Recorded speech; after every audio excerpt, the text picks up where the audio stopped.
Welcome, baseball family. We have a very special guest with us today. We have Mike Greenberg. You know him from ESPN. He's a host of Get Up, Greeny, and now he's the author of Got Your Number. Brig, will you show the people the book? Yeah, man. There it is. Got it I would right show here. him. I had to take the jacket off mine because my green screen doesn't work very well with the jacket. But it's great. It's a fantastic book, but we're going to get into it. But before we do that, we're going to give Greeny the same treatment that we give all of our guests. He's going to get a rundown, a condensed version because we don't have a whole lot of time, but here we go. Are you ready for this? I'm ready. All right. First question for you is, what is your quest? Well, that's a really interesting question. What is my quest? I don't know exactly how to answer that, so I will just say the first thing that came to my mind. And I think my quest is to try and create an environment in my professional life where there is where it is a little bit less nasty and angry than I feel like most media is these days. Like there's so, even inside the sports world, but obviously much more noticeably outside the sports world, I feel like the way that we talk to each other and the way that we debate with each other and the way that we deal with each other has gotten so ugly and awful in so many ways that what I try to do, and I didn't set out this way, and Mike and I didn't set out to do this when we first started. We just sort of fell into this because it's kind of the way we were as people, is just to kind of create a friendly environment where people can have a reasonable conversation every now and again. So I don't know that that's really a quest, but when you asked me the question, that was the first thing that came to my mind. I think it's awesome. That's terrific. That goes in line with our brand. We do baseball together. We don't care who you are. We want to do it together. I like it. So what is your favorite color? Green. Obviously, my last name is Greenberg, and my eyes are green.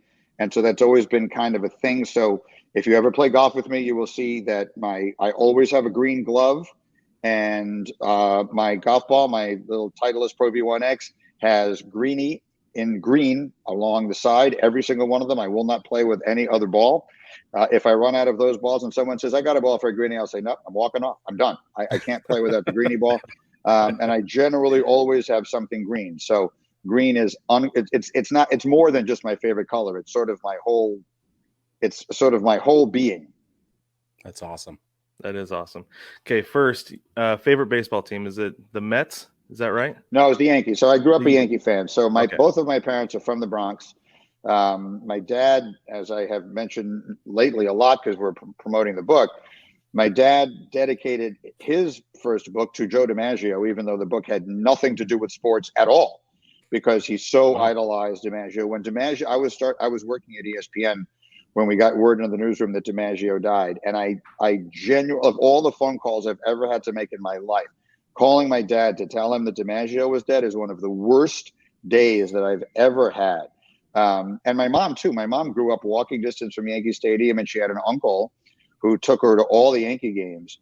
So her favorite player was Phil Rizzuto. And so we were a Yankee family. That's awesome. So if the Yankees were a beverage, what would they be?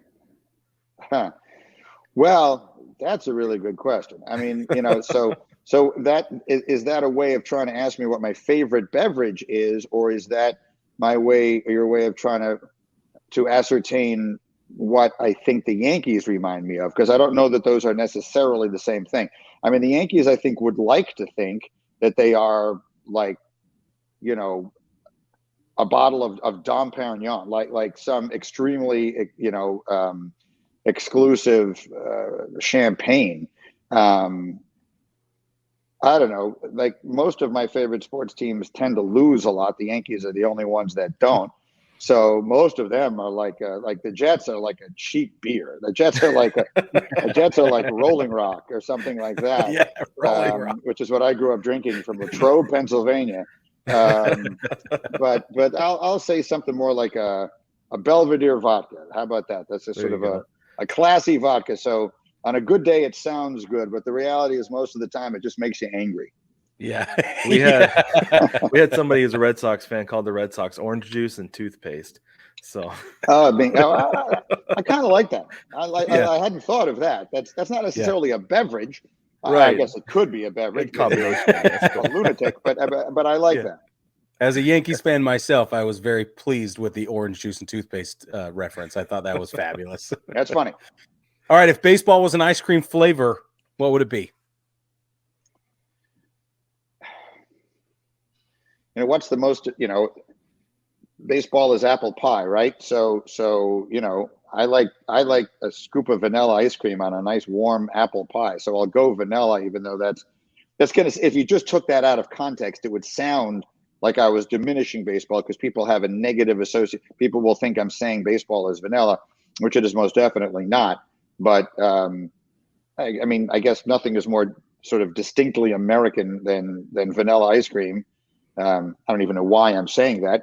Maybe it could be a chocolate vanilla swirl, because it's a little more exciting. Yeah, we get vanilla a lot, actually, and a lot of people say there's nothing wrong with it. It's just the classic. It's always No, a I go-to. happen to like it. I think it's a great answer. Yeah. Yeah. I Those think are the it's 4 fitting. questions we ask everybody that comes on the show, Like it. no matter what. So Like it. Yeah, thank you Yeah. for humoring us. Okay, let's get into the book, because I love this thing. We got our advanced copies, been reading through it. One thing I love about it is I don't need a bookmark, because I just know what number I'm on. It's fantastic. So easy and quick to read. I'm glad. And you can it's also excellent. open to any number you want, anytime you want. So if you go to the wrong one, it really doesn't make any difference. You don't have to have read any of the previous ones to understand the context. It's not like, well, I'm seeing The Godfather Part 2, but I didn't see The Godfather Part 1. So who is Al Pacino again? Like, we don't have that problem. I love the format. It's fantastic. Thank but you. One of the big questions I have for you is, like, what went into you putting this list together? I know the premise is that this is a conversation we have all the time about who owns what number. We've talked about this from time to time on our show, but what was kind of your method to your madness with putting this together? So have you guys ever talked to Hembo? If you haven't, you should. You should have him on your show. He's great. He was the person who did my research for this, and his name is Paul Hembekitis. Everyone calls him Hembo. He knows as much about baseball as anyone I know knows about anything. But anyway, we were sitting around, he and I and a few other people, after Get Up one day, and we started kicking around the fact, I don't know how we came to this, but this was the conversation we were having, of how many Hall of Fame quarterbacks in the NFL all wore the number 12. It's Terry Bradshaw, Roger Staubach, Jim Kelly, Bob Greasy, Joe Namath, Ken Stabler, and soon to be Tom Brady and Aaron Rodgers. And one of the guys in the room, Pete McConville, said, "Yeah, Greeny, they all wore number 12, but who owns the number 12?" So, fellas, I've always wanted to do a sports book, and the reason that I haven't done one is that I never had what I thought was a good enough idea. And suddenly I had the idea. So that's where the idea came from. So I hired my man Hembo to do all the research for me. So the first thing we did was we sat down. He went out and researched, all right, Greeny, here are all the options for number 1. Here are all the options for number 2, 3, and 4, and so on. The 3 was pretty easy. 23 was easy. 42 was easy. 99 was easy. Some of them not so easy. And we made the decisions. I mean, mostly I made the decisions, but certainly with a lot of input from him. And then he would research each person that we chose, and then I would write the chapter. So that's how we did the book. And what I like most about it, what I hope that anyone listening to this conversation will understand about it, is that the book is really 2 things at once. It is sports debate, because I'm choosing. So, for example, number 21, which was a brutal decision to have to make. 21 could be Tim Duncan, 21 could be Deion Sanders, and 21 could be Roberto Clemente. And you obviously couldn't go wrong with any of them. So why did I choose the one I chose? And do you disagree? Now there's your debate. But it is also a sports history book. Now, when I was a kid, I loved sports history. I read everything about sports history, and I don't feel like there's as much of that in the culture anymore. So I'm proud to have written a book like that. So I think that people, even the most astute sports fans today, will learn a lot, because I most certainly did from the research that we did, will learn a lot about athletes, even the ones they think they know a lot about. You may think you know everything about Babe Ruth. You may think you know everything about Willie Mays. You may think you know everything about Michael Jordan and many others. But I promise that when you read this book, you will find out things, at least one thing about each of the 100 that we chose that you did not previously know. So it's sports debate and sports history at the same time. Well, and I also got to jump in and say that I love the format of the historical context, because we live in a Twitter universe right now where people want more bite size than they do want long form. And you have found a way to straddle context and like the impact of the information in such short form content was terrific. So I applaud you for that. That's hard to do. Yeah, that was the challenge for me. So the book really, my role, A, I had the idea, then B, I chose the 100 people, and then Hembo would do the research. So my role really was trying to organize it. You write a little nice intro and a little nice outro, but then the real challenge of it was organizing the information, to your point, in a way that it doesn't just feel like an onslaught of numbers, because at some point, no matter how remarkable the numbers are, you're going to lose interest in that. I mean, we get it, Greeny. Everyone in this book was great. Right. So you have to find a way to put the stuff into some sort of hopefully interesting context. And that really was, for me as the writer, the biggest challenge I had. I'm sure. Yeah, I think that's great. Who was the hardest person to leave out? The two hardest things, the two that didn't make it, that I still question myself. At number 80, we chose Jerry Rice over the Miracle on Ice team. And, the Miracle on Ice might be the most memorable event in the history of American sports. Right. And at the end of the day, we couldn't find another way to get Jerry Rice in the book. And I felt like, first and foremost, this is about the greatest players and the greatest legends. And while that team will always be remembered, and we do have teams in here, it's not just athletes. There are, like, 72 is the 72 Dolphins, 86 is the 86 Mets. But I felt it was more important. We didn't put any of those in at the expense of an all-time great player. And I prioritized putting the player in ahead of the team. And I still what can I tell you? I go back and forth on whether that was the right thing to do or not. I guess what I'm saying is, sitting here now, if you had asked me that question and Jerry Rice wasn't in the book, he would have been an obvious answer. How the hell do you write a book like this without probably the greatest football player, all things considered, that ever lived? Right. So I don't regret the decision, but that one was hard. And then the other one was the number 4 was not to have Lou Gehrig was brutal. And here's how we made this decision. Okay. So I'm ready. 4, there were three names. There was Bobby Orr, there was Brett Favre, and there was Lou Gehrig. Yep. Bobby Orr is the second greatest hockey player that ever lived. Lou Gehrig's legend, because of the ALS and because of the movies and everything else, might be the greatest. Well, certainly of those three is the greatest. I mean, everyone knows his name, if only for tragic reasons, whatever it is, 80 years after his death. But in this one, I didn't feel it was a tie. Like, in some cases, I used the player's stature to break a tie, but I didn't think it was a tie. Favre is nowhere near the second best. He's not even anywhere near the second best quarterback that ever lived.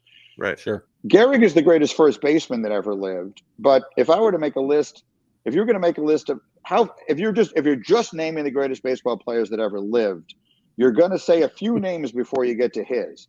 If you're going to name the greatest hockey players that ever lived, you're only going to say one name before you get to Bobby Orr. Orr is greater than Mario Lemieux. He's greater than Gordie Howe. He's greater than Mark Messier. He's greater than anybody that ever lived besides Wayne Gretzky. And as painful an omission, and obviously you showed me, you have the Gehrig pictures back there, as painful an omission as that was. Look, and Hembo every time we bring this up in an interview that we do together, Hembo keeps saying we didn't have 101 spots. Like, we couldn't just make one. To leave out Bobby Orr, I think, would have been more unjust by this much of a difference. But so that's what I mean when I say it's a good debate. If you had written this book, obviously you would have put Gehrig over Orr, and then I would have called you up and I would have said, I'm going to tell you why Bobby Orr should have been there. And that's the beauty of it. That's the beauty. I totally agree. And back to the very first point I made, when it's all over, I will not wish ill upon you, and I hope you will not wish ill upon me, and we'll all be fine.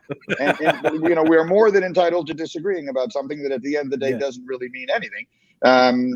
but so that was the way we arrived at that decision. But it was excruciating to me. Yeah. Yeah, we thought I got maybe to number it had 4. something to do with Yankee, because it was 2, 3, 4, 5 if you'd included Garrick. Yeah, that's right. And there was a part, but that wouldn't have been a good way to make that decision. Like there is a part of you that thinks if someone is in a bookstore and they pick this up and they just leaf through it, and they just read the beginning, they might think, this is all Yankees. I don't like them anyway, and put it away. And we have every sport represented in this. Hembo actually made me a sheet. So for anybody listening to this, there are 24 football players, 20 baseball players, 14 basketball players, 9 teams, 5 Olympians, 5 boxers, 5 golfers, 4 hockey players, 4 tennis players, 3 coaches, 2 drivers, and a horse. There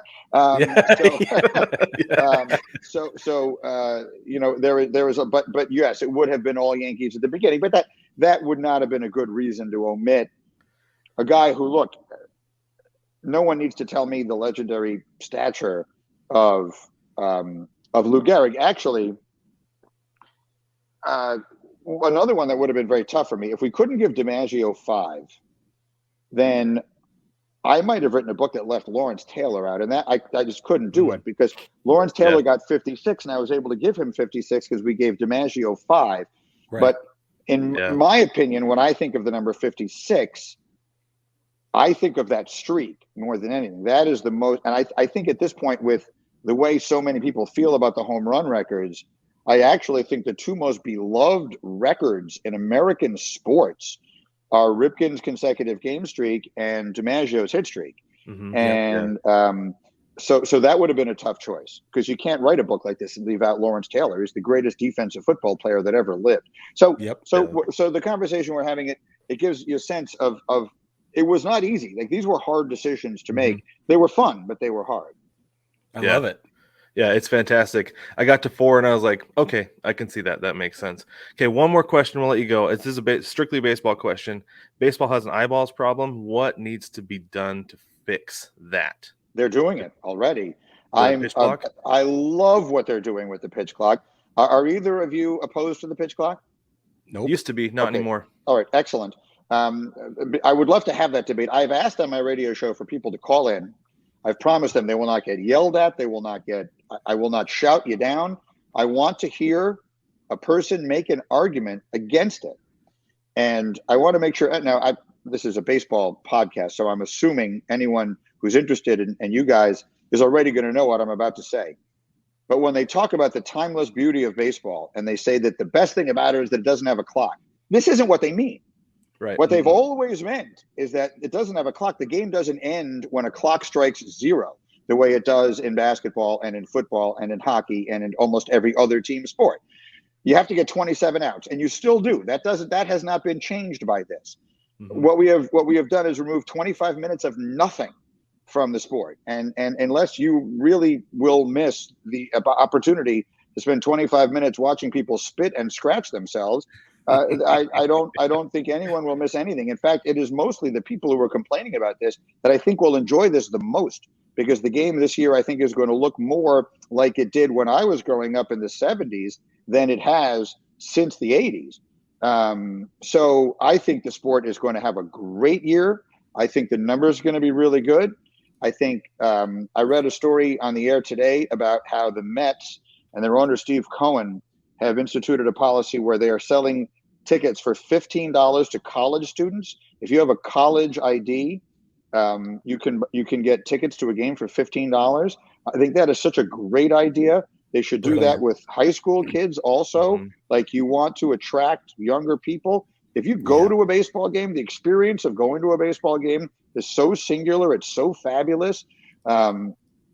Like, my kids are bigger football and basketball fans than they are baseball fans, but they loved going to baseball games and will still gladly go to a baseball game anytime the opportunity arises. So get people in the ballparks. Baseball has an eyeballs problem, but I think that it also is a for whatever reason, a convenient punching bag for people who want to make it so, and they just take some pleasure in complaining about it. Rob Manfred made one statement that made people really mad, and he's kind of never gotten past it when he, it was just a bad choice of words. He shouldn't have called the trophy a piece of metal. He knows that. Yeah. Everyone, I'm sure the second the words were out of his mouth, he knew it. But the truth is that his ideas are good. This is he got the right person. He got Theo Epstein in there. Theo Epstein is going to go. Look, someday, guys. Theo Epstein is going to go down as one of the most important people in baseball history. What he did in Boston, what he did in Chicago, and what he is doing for the sport now. I'm not sure how much more of an impact on a sport a person can have than Theo Epstein is going to wind up having had on baseball. So, was it Mark Twain? I think that rumors of the demise of the sport have been greatly exaggerated. I think baseball is going to have a great year. We do too. Yep. Yeah, we definitely do. Yep. Well, thank you for joining us so much. Again, this is Mike Greenberg. Check out his book, Got Your Number, comes out on the 4th, correct? April 4th? Tuesday the 4th, and it's available for pre-order right this minute anywhere you order books. Excellent. Awesome. We love it. Thank you, we highly guys. recommend it. Thank you so Thanks, much. We Mike. really appreciate Thanks. taking the time. Enjoyed it, fellas. Thank you.